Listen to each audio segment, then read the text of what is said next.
childhood. Yego umwanya ni uwanyu. Murakoze cyane nyakubahwa meya ndetse n'abandi bayobozi muri kumwe. Hano ni kuri stand ya Chance for Childhood. Chance for Childhood ni umuryango mpuzamahanga ariko dukorera muri proje, hano dukorera muri proje yitwa Rise ku bana bafite ubumuga.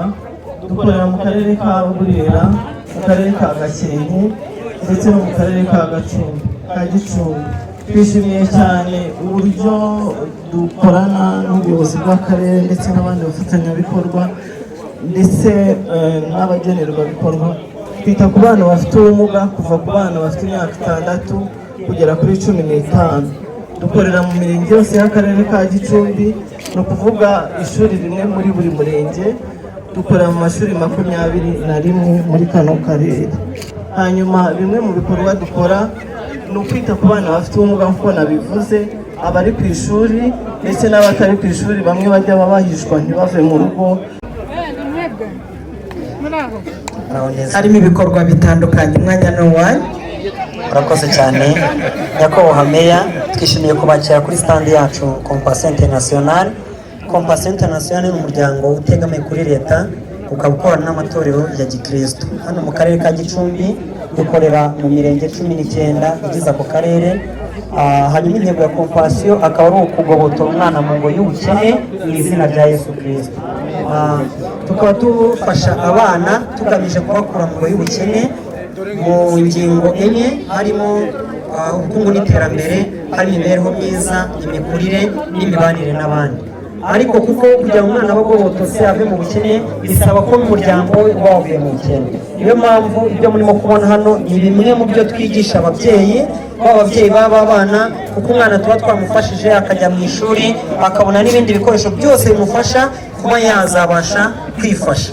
Ariko dutekereza ko n'aba muryango aturukamo ukwiye kuba uzamutse cyane, ko mu muryango dufatamo umwana umwe ariko abandi bana bose bagikeneye. Niyo mpamvu bino bikorwa ni bimwe mu byo ababyeyi bakora. Tubyita ngo ni life skills, ni ubumenyi ngiro duha ababyeyi kugira ngo bashobore gukora biteza imbere. Si n'ibyo ngibyo gusa, usibye kubigisha tubasha no kubafasha mu dushinga duciriritse, amafaranga kwiteza imbere, kubabimbira mu matsinda. Rwose ibyo mubona ni bimwe muri bikeya. Tubigisha kudoda, gukora ibi ngibi n'ibindi. Murakoze cyane. Reka dukomereze muri RWCA. Hari ibikapu byiza bya Visit Rwanda cyane nyakubahwa meya. Ni stand ya Rwanda Wildlife Conservation Association. Ni umuryango nyarwanda uharanira kubungabunga inyamaswa z'agasozi, cyane cyane twita ku nyoni y'umusambi. Hano mu karere hano ku gishushanyo mu karere ka Gicumbi dukorera muri Miyove ndetse na Nyanyenye. Kugira ngo tubungabunge neza igishanga cya Rugezi, hari ibikorwa byinshi tugomba gukora kugira ngo abaturage ntibarinde igishanga gusa, ahubwo bagire n'izindi nyungu babonamo. Hari amakoperative twagiye dukora atandukanye akora ibikorwa by'ububoshyi ndetse n'ubukorikori. Harimo hano ibikoresho bitandukanye, harimo udukapa. Abantu benshi bazi ko ibirere byataye agaciro, ariko twebwe twabisubiza agaciro. Harimo ibintu bitandukanye abantu bashobora gukoresha bakaba bacuruza kugira ngo babone n'imibereho. Harimo n'amakoperative yakora ibikorwa by'ububoshyi. Harimo hano amashati meza rwose amakoperative agenda akora kugira ngo ashobore kuba yagurisha, noneho abone imibereho kugira ngo hari mu Miyove. Ni amakoperative tugenda dufasha. Ariko si ibyo gusa, kuko hari ibindi bikorwa bitandukanye tugenda dutanga ubwatsi ku baturage ndetse tubaha n'ibindi byinshi. Stand ya SOS rero ni umuryango nterankunga utegamiwe kuri leta, ariko n'umufatanyabikorwa wa leta, cyane cyane ko by'umwihariko n'akarere ka Gicumbi. SOS ifite porogaramu ebyiri nini. Harimo porogaramu igamije kurengera abana batandukanye n'imiryango yabo, batabonye uburere bw'imiryango yabo. Hakabamo na porogaramu yo gushyigikira imiryango muri gahunda yo kwikura mu bukene, igamije kugira ngo abana bakiri muri iyo miryango badatandukana n'iyo miryango bayigumemo.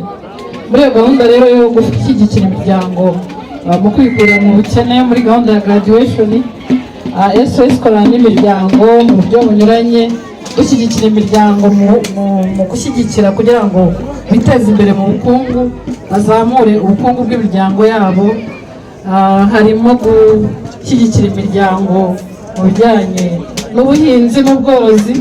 Twagiye dutanga amatungo anyuranye, amatungo maremare, amatungo magufi, kugira ngo ino miryango ibone ifumbire yo guhinga kugira ngo beze nk'uko muri kubyibonera. Ibitoki, aba ni abafatanyabikorwa bacu bahinze igitoki kirekire cyane. Yego, iki ni igitoki kiri gupima ibiro hafi 80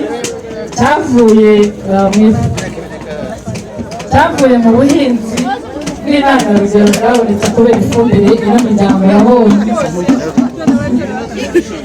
Ntabwo ari ibitoki gusa, twahaye n'imbuto zinyuranye, harimo imbuto z'ibirayi, imbuto y'ibishyimbo, imbuto y'ibigori, bagera mu musaruro uhagije kandi ushimishije.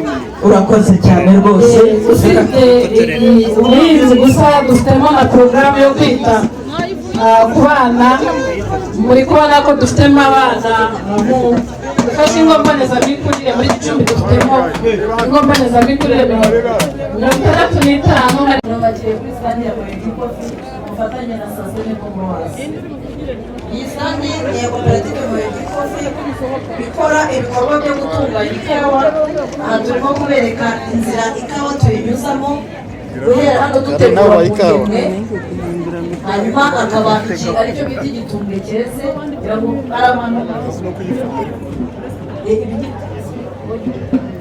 kuyitera, hanyuma ikaba igitumbwe cyeze. Hari abantu dusanga batazi igitumbwe cyeze cy'ikawa. Hanyuma igitumbwe muri koperative turagitegura tukagitunganya tugakuramo ikawa yumye. Iyi ngiyi akaba ari ikawa yumye. Nyuma y'ikawa yumye turayitonora nanone ikavamo iyi kawa bita girini, ari nayo koperative yacu dufite ubushobozi bwo kuyohereza hanze. Hanyuma ya kawa twayikaranga tugakuramo ikawa ikaranze isa gutya, ariyo dushobora gusya ikavamo ikawa yo kunywa. Nyakubahwa n'abandi bayobozi mukurikiranye, Moyegikofi twaberetse ko dufite ikawa yo kunywa, ariko tukaba turi na tayari kubasogongeza.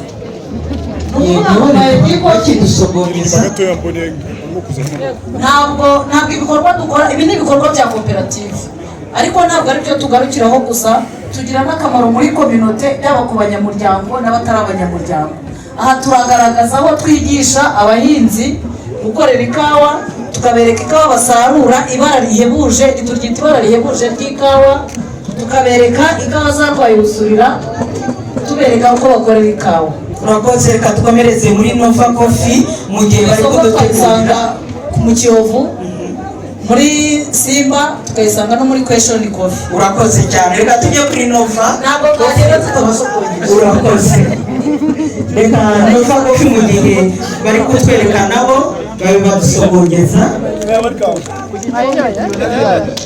Murakoze, gira cyane dufotore Nova muri kumwe hose, tubahaye ikaze kuri standi yacu Nova Coffee Limited. Uruganda rwa Nova Coffee Limited dutunganya ikawa guhera ku rugemwe kugeza mu gikombe. Dukora mu murenge wa Bukure, mu kagari ka Kivumu, umudugudu wa Ruyange. Urakoze, ngo tuzayisanga Ruyange. Yego, dufite ibikorwa ya uruti byose birahari, mwanya n'uwanyu. Murakoze, ni karibu kuri stand ya Blessed Dairy. Blessed Dairy ni uruganda rutunganya amata. Tukaba tubafitiye yawurute, ikivuguto, tukagira fresh cream, tukagira n'amata. Blessed Dairy ni uruganda rufasha aborozi mu kwiteza imbere, rukaba rukorera mu gihugu hose, hano muri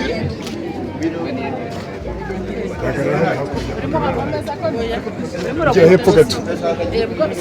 Icyicaro ni hariya muri gare, muri kane akaba ariho dukorera. Ritoni umwana akayawurute. Umwana atahanya amata, iwacu Gicumbi dufite amata. Urakoze cyane, reka dukomereze. Yego, turakoze kuduha amata, turakayahorana, zirakamwa.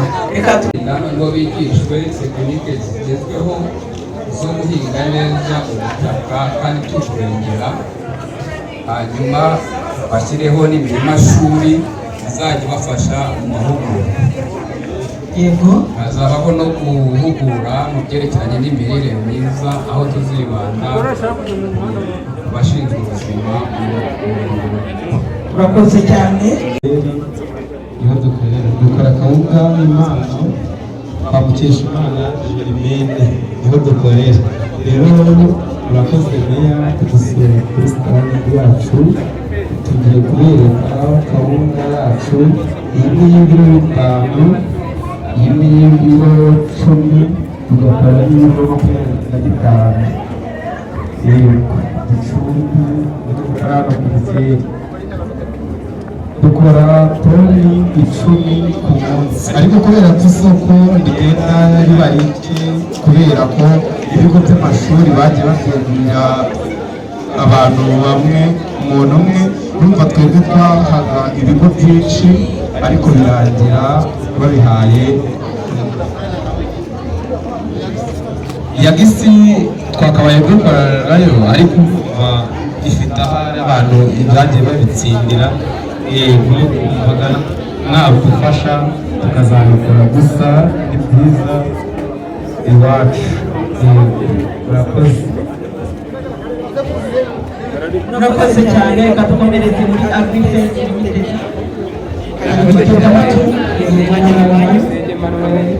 Akaba ahagarariye kampani ya Agrifest.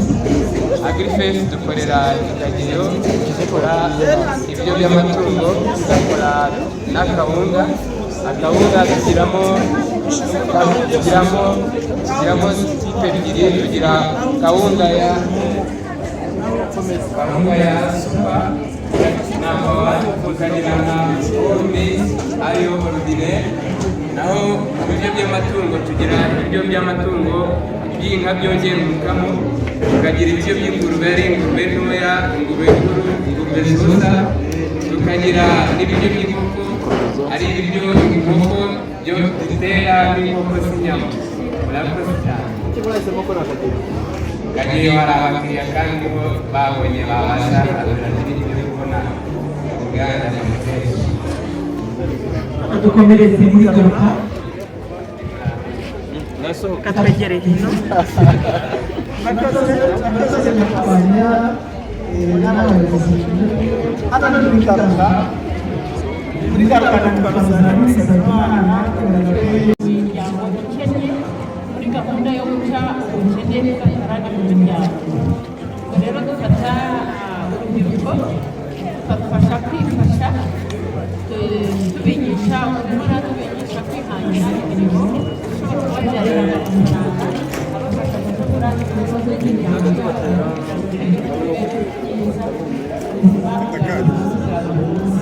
Ubwo rero tubafasha tubigisha kwikorera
Tugiye gusoma.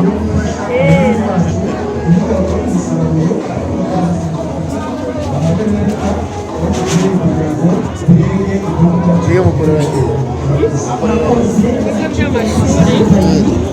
hano muri Gicumbi dukorera ku bigo bine. Dufitemo GS Byumba Inyange, GS Kageyo, GS Nyinawimana na GS Kabira muri Rutare.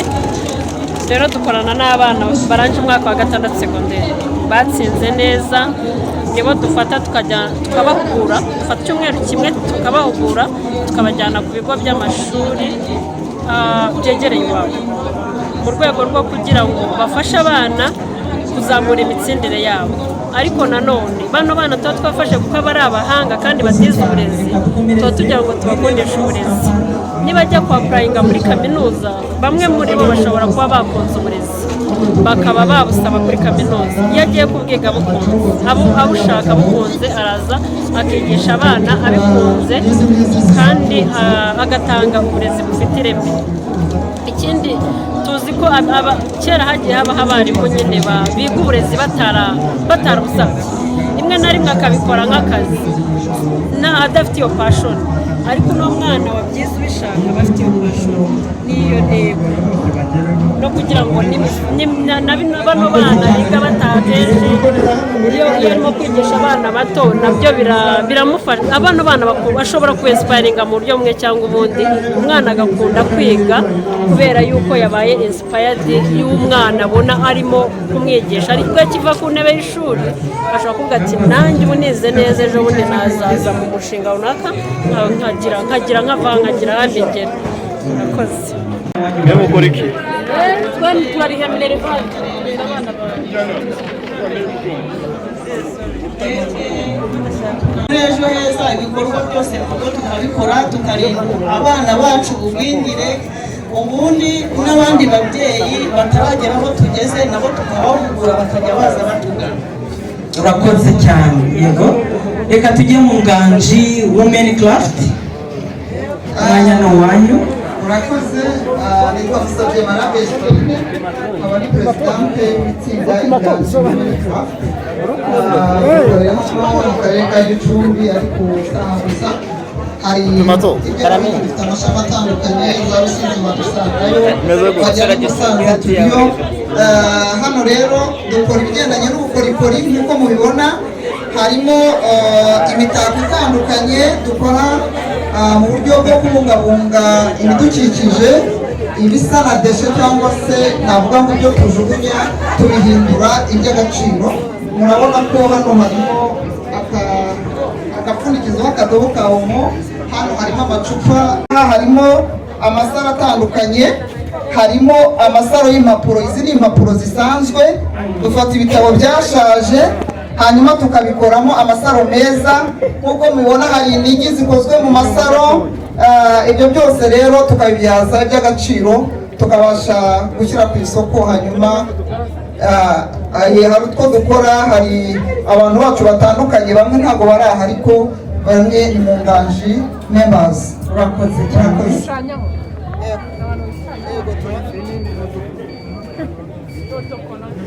Murakoze. Hano ni kuri koperative Gicumbi Stars. Koperative Gicumbi Stars ni koperative y'abantu bafite ubumuga. Ibyo dukora, tubona imipira inyuranye y'abamama, y'abapapa n'ibigo by'amashuri, turogosha tukanadoda, twigisha urubyiruko rufite ubumuga n'udafite ubumuga, dukoresha stage. Umuntu wese uje atugana yaba ubumuga cyangwa se avuye ku bigo byigisha. Urakoze cyane. Gicumbi Stars gukora siporo, imikino y'abafite ubumuga. Komeza gutera imbere. Reka tujye muri Genuine Tech Arts. Genuine Technology Art Limited, twandika ku myenda, dushyira amafoto ku myenda, ku matasi, ku ngofero, ku maguru, dukoresheje imashini zigezweho. Mbere twajyaga kubikoresha i Kigali, bikaba bidindiza abaturage, ariko twazanye serivisi no kugira ngo nibura tubahe serivisi zifutse. Yego, dukorera hano mu mujyi wa Gicumbi mu nyubako kwa Furiyani. Ntabwo bijya bivaho, dukoresha branding ya DTF. Yego, ibigo by'amashuri, abagize ibyago bakeneye gushyira amafoto ku myenda. Yego, ni karibu rwose. no kwandika ku byapa.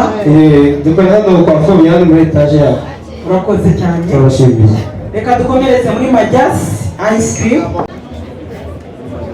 Majasi ice cream, hano izi ice cream mubona ziri amoko menshi ariko zikomoka ku buhinzi nani ku bworozi, ku abarimo amata niyo tubyaza umusaruro tugashyiramo tukavanamo ama ice cream, harimo vanilla ice cream, akabamo chocolat ice cream, akabamo na strawberry ice cream. Twaturutse i Kigali ariko mu nyubako ya TDMR hariya mu mujyi niho icyicaro cyacu kiri. Kuhashyira icyicaro kugira ngo zijye ziyahora, tuzashaka umuntu dushobora kuba twazimuha akaduhagararira, ahubwo dushobora kuva hano twamuhora kuko izi firigo turanazitanga, tukagira uko tuvugana twebwe tukajya tumusapurayinga ama ice cream.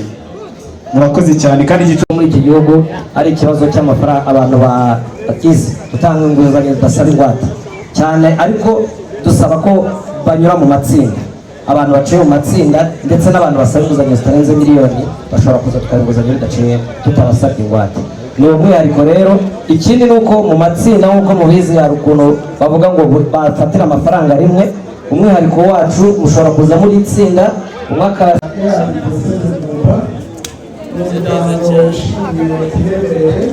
dukora ibikorwa by'ivugabutumwa kandi tukagira ibikorwa by'ubuvuzi ndetse n'ubukungu. Imyiteguro yacu rero tubasha kubaka umuryango twihereye mu bana abakuru n'abatoya, abasore n'abasaza, ndetse tugakomeza ibijyanye n'ibikorwa by'imibereho myiza kugira ngo amashuri makuru afite n'ibiciro kugira ngo abaturage bigenga amasomo mu karere yitwa Kabirigisi aho bigisha imyuga, ndetse tugabanya n'abanyeshuri b'akarere bageze ku ijana na makumyabiri. Bamwe barimo gukora hano imirimo, ndetse mu mashuri aho batuvuyemo tuza ubukungu, aho dufitemo ikigo cy'imari cy'amasezerano tubitse banki irimo n'abantu Murakoze cyane borora kandi tukagira n'ibindi bikorwa bitandukanye. Ikaze kuri standi y'Intwari Sako Gicumbi. Intwari Sako Gicumbi ni ikigo, ni koperative yaturutse mu kwihuza kw'imirenge Sako yari igize akarere kose ka Gicumbi. Dutanga serivisi yo kuzigama, gufasha abaturage kuzigama, gutanga inguzanyo, kubikuza ndetse no gutanga imari kuri serivisi z'imari. Mu kuzigama tugira konti zisanzwe, tukagira konti zunguka na konti z'abana zituma bazaba abanyamuryango mu minsi iri imbere. Tugira na serivisi z'inguzanyo nk'uko mubibona, inguzanyo z'ubuhinzi n'ubworozi, inguzanyo z'ubucuruzi, z'amatsinda, iz'ingoboka ndetse n'ibindi. Akarusho rero nk'uko mubizi umukuru w'igihugu niwe wagize igitekerezo cyo kuzana Sako. Mu ntumbero ze rero Sako bakomeje kudushinja ko dukorana n'abaturage batoya, abanini tukabihorera. Niyo mpamvu rero mu ntumbero ze muri iyi minsi yatumye Sako zihuza kugira ngo twegeranye ubushobozi. Niyo mpamvu ubu turi guha inguzanyo abakiriya banini n'abatoya, ndetse ikindi akarusho nk'uko turi gukoresha imbere no gucunga ibikorwa by'ingufu z'amashanyarazi mu Rwanda. Ahangaha muri rege rero twiyemeje inshingano zacu gukwirakwiza amashanyarazi mu gihugu hose nk'uko nyakubahwa perezida wa Repubulika y'u Rwanda biri mu muhigo we kugeza iterambere ry'ibikorwa by'amashanyarazi ku baturarwanda bose. Ubu ngubu mu rwego rw'igihugu tukaba tugeze kuri 87% by'abaturage bose bafite umuriro mu gihugu. Zimwe muri serivisi dutanga rero muri rege gukwirakwiza kugeza amashanyarazi ku baturage, kubungabunga ibikorwa remezo ndetse harimo n'imiyoboro migari.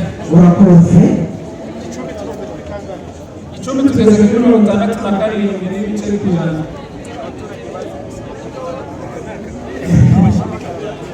Abaturage turi kubafasha cyane ndetse na gahunda yo gukomeza twongera imiyoboro mishya aho akarere kose kagahura gahunda aho bitazakunda tuzashishikariza abaturage gukoresha solar energy bitewe n'imiterere y'aho batuye.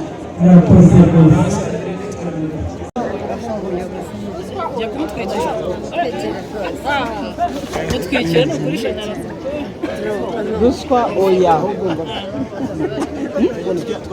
za nkumi muzisize